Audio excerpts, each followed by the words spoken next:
Hi friends, அஸ்ஸலாமு அலைக்கும். Welcome to Raifa kitchen. நம்ம இன்றைக்கி பார்க்க போகிறது இந்த கிளைமேட்டுக்கு ஏற்ற மாதிரி மிளகு குழம்பு தாங்க. மழை நேரத்தில் நமக்கு காய்ச்சல் ஜலதோஷம் வருது இல்லையோ, இந்த பனி நேரத்தில் நமக்கு அதிகமாக தொல்லை கொடுக்குங்க. மண்டையில் நீர் கோர்த்துக்கிறது, மூக்கு அடைச்சிக்கிறது, இல்லை மூக்கு ஓடிக்கிட்டே இருக்கும், தொண்டை கரகரப்பு, மூக்கடைப்பு, இப்படி எக்கச்சக்கமான பிரச்சனைகள் இந்த பனி நேரத்தில் தாங்க நமக்கு வரும். ஏன்னா காலையில் நம்ம எழுந்து வேலை பார்க்கும்போது அந்த பனி நமக்கு ஒத்துக்காது. இது எல்லாத்தையும் குணப்படுத்துகிற மாதிரி இந்த குழம்புல சுக்கு, மிளகு, மல்லி இது எல்லாமே சேர்த்து தாங்க செஞ்சுருக்கேன். இந்த குழம்பு எப்படி செய்கிறதுன்னு பார்த்துடலாமா? வீடியோவை ஸ்கிப் பண்ணாமல் பாருங்கள். அப்படியே நம்ம சேனலுக்கு இப்போ தான் ஃபஸ்ட் டைமாக வந்திருக்கிறீங்கன்னா நம்ம சேனலையும் சப்ஸ்கிரைப் பண்ணிவிட்டு வந்துடுங்க. வாங்க இப்போ வீடியோக்குள்ளே போகலாம். இந்த குழம்புக்கு தேவையான மசாலாலாம் நம்ம வறுத்து எடுத்துடலாம். இப்போ அடுப்பில் நான் மண் சட்டி வச்சுருக்கேன். அதில் 2.5 ஸ்பூன் அளவுக்கு தனியாக சேர்த்துக்கோங்க. ஒரு சின்ன துண்டு சுக்கை இஞ்சி தட்டரில் தட்டிட்டு அதையும் சேர்த்துக்கோங்க.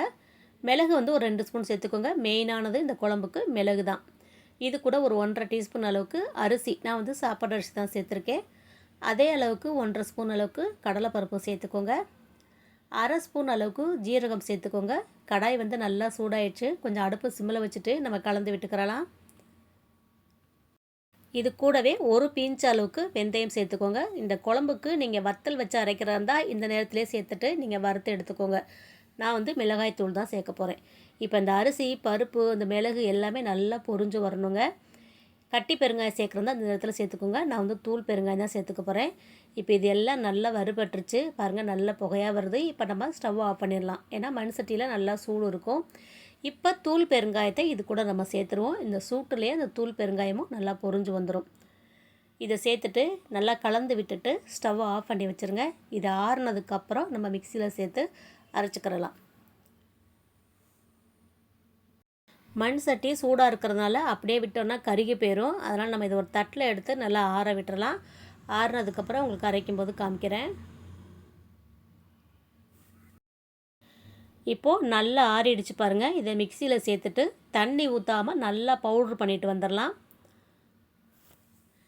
இப்போ பவுட்ரு பண்ணியாச்சு பாருங்கள். இதில் நம்ம குழம்புக்கு தேவையான மிளகாய் தூள் சேர்த்துக்கலாம். நம்ம வத்தல் சேர்க்கலை இல்லையா, அதனால் இந்த நேரத்தில் 1.25 ஸ்பூன் அளவுக்கு மிளகாய் தூள் சேர்த்துட்டு தண்ணி சேர்த்து இது நல்லா பேஸ்ட்டு மாதிரி நம்ம அரைச்சி எடுத்துக்கலாம்.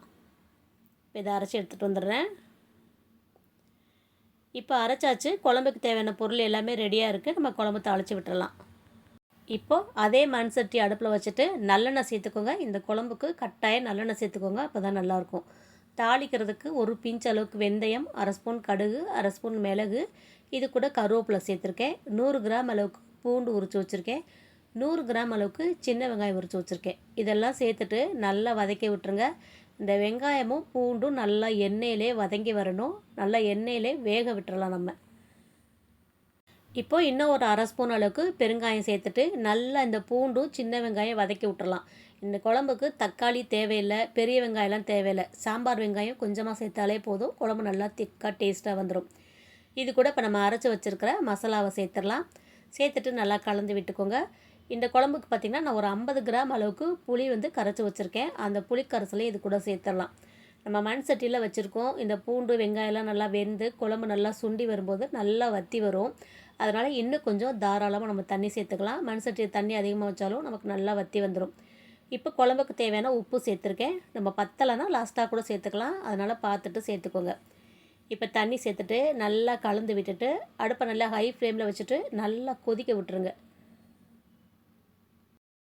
இந்த குழம்புக்கு நல்லெண்ணெய் நல்லா தாராளமாக ஊற்றுவீங்க. அப்போ தான் நம்ம சூடு பண்ண பார்த்திங்கன்னா நல்லா எண்ணெய் பிரிஞ்சு வரும். நம்ம அப்படியே இந்த மண் சட்டியிலே ஒரு வாரத்துக்கு வச்சுருந்தாலும் அப்படியே சுண்டி போய் கெட்டு போகாமல் அப்படியே இருக்குங்க. இப்போ பாருங்கள், குழம்பு நல்லா கொதிச்சிருச்சு. இன்னும் நமக்கு திக்காய் வரணும். கலந்து விட்டுட்டு மறுபடியும் மூடி போட்டு வச்சுருங்க.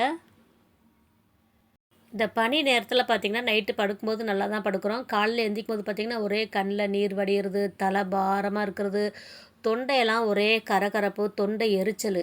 நம்ம இப்படியே இருமி பார்த்திங்கன்னா வாய் வயிறுலாம் புண்ணாக போன மாதிரி வலிக்குதுங்க. காரமே வாயில் வைக்க முடியாத அளவுக்கு இருக்குது. இப்போ இந்த குழம்புல பார்த்திங்கன்னா நம்ம மிளகு காரம் தான் அதிகமாக சேர்த்துருக்கோம், பூண்டு சேர்த்துருக்கோம், சுக்கு, மல்லி சேர்த்துருக்கோம். இதெல்லாம் பார்த்திங்கன்னா தலையில் இருக்கிற நீர், ஜலதோஷம், அந்த தொண்டை எரிச்சல், தொண்டை புண்ணு, வயிறு புண்ணு இது எல்லாத்தையுமே குணப்படுத்துங்க.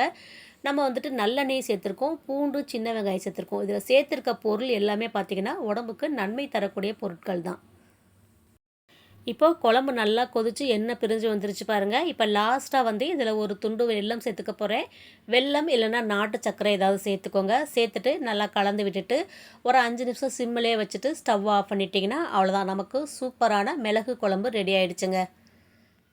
இந்த ஜலதோஷத்தினால வாசனை, ருசி, டேஸ்ட்டு எதுவுமே நமக்கு தெரிய மாட்டேங்குதுங்க. இந்த மாதிரி குழம்பு வச்சு சாப்பிட்டோன்னா கொஞ்சம் நாக்குக்கு சொனப்பாக இருக்கும்.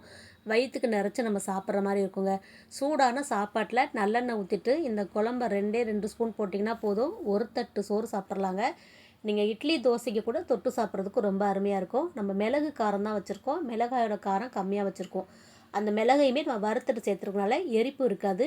நம்ம வெல்லம் சேர்த்துருக்கனால அந்த இருக்கிற காரத்தையும் நமக்கு பேலன்ஸ் பண்ணி கொடுக்குங்க. அதனால் குழந்தைங்களுக்கு கூட நீங்கள் தாராளமாக இதை கொடுக்கலாம்.